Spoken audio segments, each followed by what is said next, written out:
සුමන්තිර මැතිතුමා ඔබතුමාට මිනිත්තු 12ක කාලයක් තියෙනවා. Thank you, Honourable Presiding Member, for the opportunity to speak on this bill. But before I commence my comments on the bill itself, I must place on record our protest at having this debate at a time like this, when there's a third wave of COVID-19, when many experts have publicly declared that the alert level should be level 4 and not level 3. Professor Malik Piris, Professor Kamini Mendis have jointly issued a statement to the public. The government has failed to adhere to professional advice in this matter, all for the sake of hurriedly having this bill enacted in Parliament today. There is a lot of talk about why this still remains a part of the country. Government speakers have repeatedly asked the question as to why focus is being made on Chinese when anyone can come and invest in this artificially created landmass that is annexed to the city of Colombo. When I appeared in the determination before the Supreme Court, I asked their lordships a question as to why they were wasting their time trying to determine on a bill that related to a place which is not part of Sri Lanka. And it is that intrigue with which I speak today as well as to why this House is deliberating on something that doesn't relate to Sri Lanka. I will tell you the reasons why I say that at the end of my speech. Now, with regard to, I will deal with the Supreme Court determination on that, Honourable Nanayakara. With regard to the Chinese issue, just 2 days ago, Honourable Chanakyan Rasamanikam tweeted about a board that was placed in this place called Central Park, which had a name board in Sinhala. Honourable Nanayakara, you were Minister for National Languages in the previous dispensation, in English and in Chinese. Sinhala, English and Chinese. And you dare ask the question why people are saying Chinese in this. And that is not all. When he raised the question, no Sri Lankan authority gave a reply. There is a tweet by the Chinese embassy.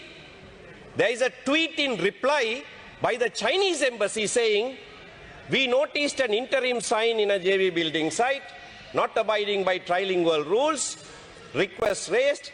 We respect all 3 official languages and urge companies to follow. They are saying we will rectify it, not your government. What does the Chinese embassy to do with how name boards are to be put in this place?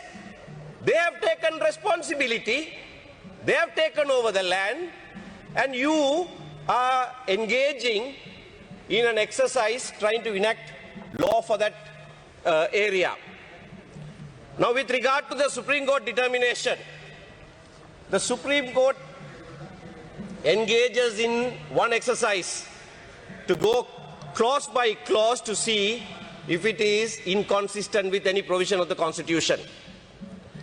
Now, you try to avoid that also happening and timed it in a way that there was only 1 day available for anyone to invoke the jurisdiction of the Supreme Court, yet more than 20 petitions were filed.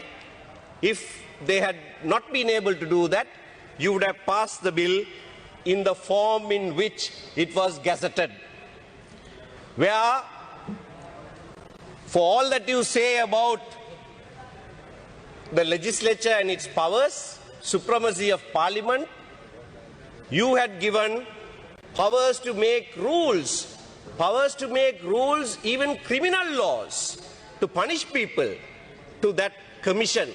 And Supreme Court has ruled that out as requiring even a referendum because it violates the Parliament's legislative powers. I'll give you, because of shortness of time, I'll give you just two examples as to why Supreme Court determination is not so relevant to us today. When we make laws, we not only look at constitutionality, we also have to look at desirability and what is good for the country. Look at clause 41. There was a lot of discussion here about 30, 33 and 40. In 30, there you require a license to visit this place. It is there. Any person wishing to visit this place requires a license. Supreme Court has said you can't have that word visit, take it out. But you try to have it. Now that is in addition, an additional requirement. This has to be read with clause 74, which gives this commission concurrent powers with several regulatory authorities, and one of those regulatory authorities is the control of immigration and emigration. What has this commission got to do with the control of immigration and emigration? That is why what you tried to sneak in was in fact a visa requirement, an additional license for anybody to visit. Even now, if you have to reside in that place, you have to get a separate license. Now if you look at clause 40, Honorable Nanekara, you will see border control. Now, so much you say about federal structures. Where in the world, in a federal arrangement, do you have border control between federal states? You don't have that. That is why we say this is not even federal. This goes far beyond that.